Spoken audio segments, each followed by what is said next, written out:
Since they supply this water, all the schoolworks have been done in time. We bathe, we wash our clothes whenever we want. After prep, before prep, anytime you feel like bathing, you bathe.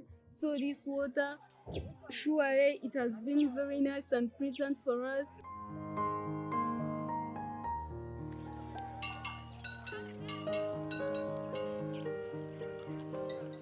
Hand washing facilities, they have helped us stop the spread of coronavirus. When we go outside and we touch that surfaces, we come and we wash our hands, hence killing germs.